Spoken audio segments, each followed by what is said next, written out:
Hey, welcome to Tabletop Skirmish Games. I'm Lee, and in this video I'll take you through step by step the process to follow when creating a survivor for Population Z.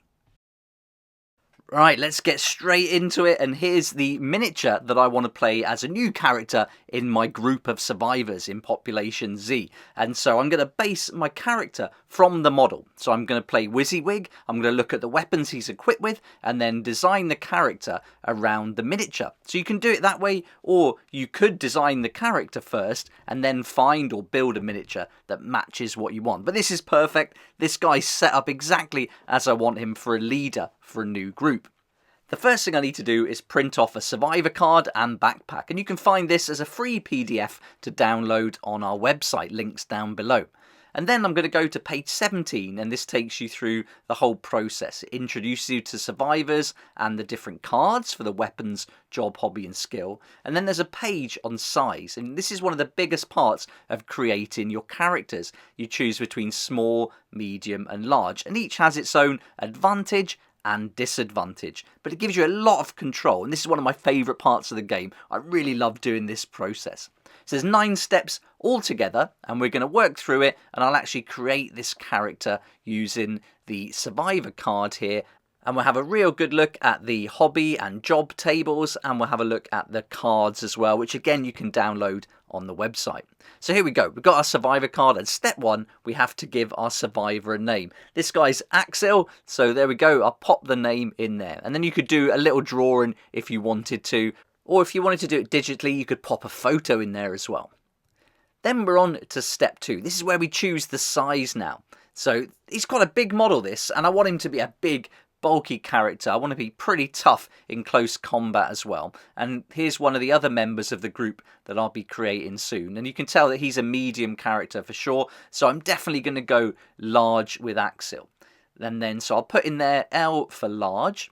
And then we'll go to step 3 where it tells us we need to fill in the size related stats. So now this is going to influence much of what this character can do on the battlefield. So here at the bottom we've got for actions 3. So there we go. Each time he's activated, he can carry out 3 actions.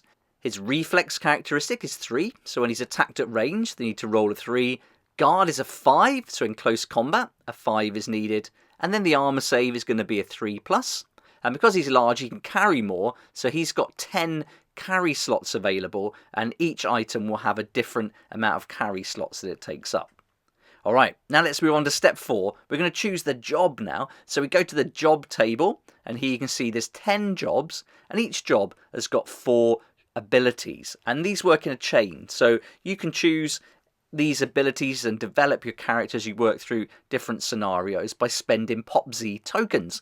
But you can't just jump to 2, 3, 4, you have to work in order. So it is a chain, so you have to go with number 1 first, and then when you get more tokens, you can go 2 and on to 3 and 4. Now I've got the cards as well. Again, these are available to print off on the website, and these are marked up with exactly the same abilities as you can see in the chain here. So we've got 1 through 4 for each of the jobs. And then what you do, you grab a whiteboard pen or a non-permanent marker, and then when you've achieved that ability, you just colour in the little circle there, and that tells you you can use that ability. We're going to get rid of those for now though. He's a new character, he's only going to get 1 PopZ token to spend, which we'll come to later on. But I'm going to go Lumberjack, makes sense, he's got this axe, I want him quite tough in close combat, and I really like the first ability here, reroll armor saves of 1. I like Chop Chop too. I like the idea that he's supportive. Not so bothered about the third one with the chainsaw, but Solid Oak is pretty good as well. So I like that. So though this is the way I want to take him. I want him to be quite supportive and pretty sturdy in close combat.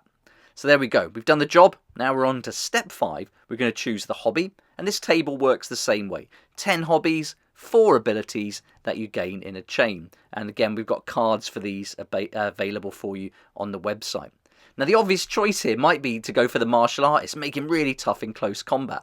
But the great thing with Population Z is it's meant to be fun. So I'm just going to choose something that fits more with the narrative, rather than just trying to make him an unbeatable character. And we've found that by doing this, you come up with some really cool combinations along with your other survivors. Oftentimes, things you wouldn't expect. But of course, you play how you want to play. If you want to make them super tough, you go for it. Okay, so we've got the job and hobby down now, so we're going to just write in what their job is and what their hobby is, and we've got the card to refer to for those abilities as we play the game. We've also got a nice idea of the direction we can take these characters in from all the available abilities in the two chains for both the job and the hobby. But we also have a skill. So let's go on to step 6, where we'll choose that skill. So we're going to go to page 23 now. This is a little bit different. It's simply you choose the skill and you get one ability and you gain that ability straight away. So there's a few here that I like. I like lead by example. I want him to be the leader of the group for sure. But I think it's kind of cool if I make him determined. That's going to fit in really well with the kind of personality that I'm imagining for this character. So rather than just going by lead by example and getting that re-roll of any one dice, I'm going to go for determined just because it's more thematic, and when taken out, he's going to remain on the battlefield for one more activation. So if he gets taken out, at least he's going to hold on for just one more go. Maybe to save the other survivors, give them a chance to escape. Who knows? We're going to find out when we start playing. But with this skill, because we get it straight away, we write that in this little gap here on the survivor card. So we've pretty much filled out everything we need to for this section now. So once that's in there, I like to put the ability in there so I don't have to go back to the book. And the idea with these cards is you're not going in and out of the book all the time. You've got everything you need right in front of you, and then you can concentrate on the skirmish and keep fully immersed in the game. Alright, so we've done up to step 6. Now step 7, we're going to choose the starting weapons. And you're going to select 2 weapons from the starting weapons on these tables. You can have 2 range, 2 melee, or 1 of each. It's entirely up to you. And as I'm going by the model, it's really easy, this one. I'm going to give him the fire axe, and I'm going to give him the revolver. And all these cards, again, available to print off, or you can get the asset book, which has got them all in, and then that's going to make it really handy. I don't have to write anything down. I've got everything that I need on the card. So these are free to carry. We don't worry about the carry slots for our starter weapons. And once we've got everything here in place, then we've pretty much got everything we need to start. But there are some other characteristics to note, and that's just the ones that are universal for all the characters, unless it says otherwise on their abilities. This is things like walking, 2 inch each time, luck is 4+, noise is 4+, then your hearts, apples, and ammo. And then here you got spend Pop Z tokens. Now we get 1 to spend on our survivor straight away, and we can only spend that on the number 1 skill of the ability chain for either our job or hobby. Now I'm going to go for the job, and I'm going to choose number 1 because I like that re-rolling armor saves of 1. I roll a lot of 1s, so that's going to come in handy. And we're ready to go now. That's it. He's built and he's ready for battle. And you do this for all your survivors, and then you put together a group.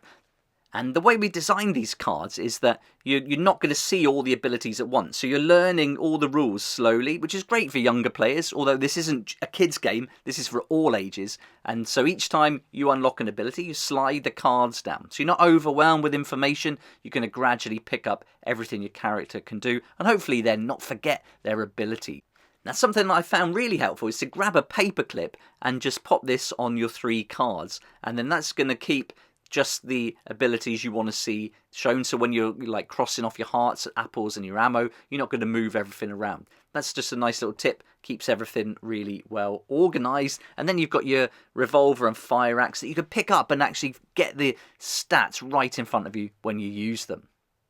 Now there's one other thing we can do, and that is when we start a campaign, we can choose a personal life goal for our survivors. There's 6 different ones here, and each time we bring out a campaign, there'll be some new life goals that you can choose. So pick some of these, whichever one you think, again, fits the narrative or will be fun. I know Axel loves donuts, so I'm going to go with Go Nuts for donuts.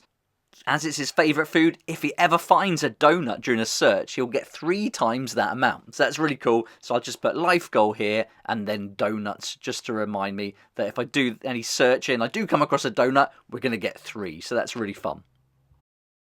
And that's it. That's all there is to it. That's the 9-step process to create your new survivor for Population Z. Hope you found this helpful, and I really love this part of the game. We really wanted to have lots of control over our characters rather than just having pre-made ones. We wanted to create it from scratch so we could really immerse ourselves in the narrative, come up with backstories for our characters, and with those 10 job, hobby and skills, there's thousands of combinations here. It's incredible, really. You can just get so many different combos going with this. So give it a try. We'd love to hear your thoughts. And if you want to see the game in action, if you haven't seen it yet, there's a tutorial demo game up on the channel. And soon we'll be putting up another battle report where we play some one-shots or skirmishes so you can see it played out even more.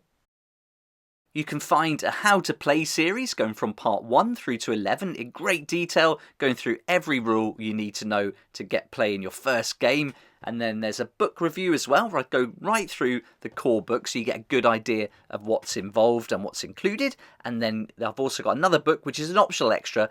This is the Huntsville Campaign Asset Book, and I've done a video showing you exactly how it works. You cut everything out of there so you don't have to worry about getting it printed. And that's going to give you all the cards you've seen in this video and many more. All the zombie cards, tokens, loads of stuff in there. It's packed, so there's a lot going on, and it's probably a great way to do it. It's probably cheaper than getting it printed from all the PDFs. And all the PDFs are on the website, free to download, to make everything as easy and smooth as possible for you to get playing. And the links are down below to those. But if you've got any questions about anything to do with the game, please add them in the comments. We'd love to answer them. And, you know, if we can help in any way, that would be awesome. If you like this video, it'd be fantastic if you hit the like button too and subscribe so you can keep up to date with all the other videos that are going to be coming out for Population Z and the other games that we're working on at the moment. There's a lot going on. It's really exciting. We can't wait to share more, but it's Population Z we're going to focus on now. And we're keeping the updates coming. You may have met Hobo Joe earlier today,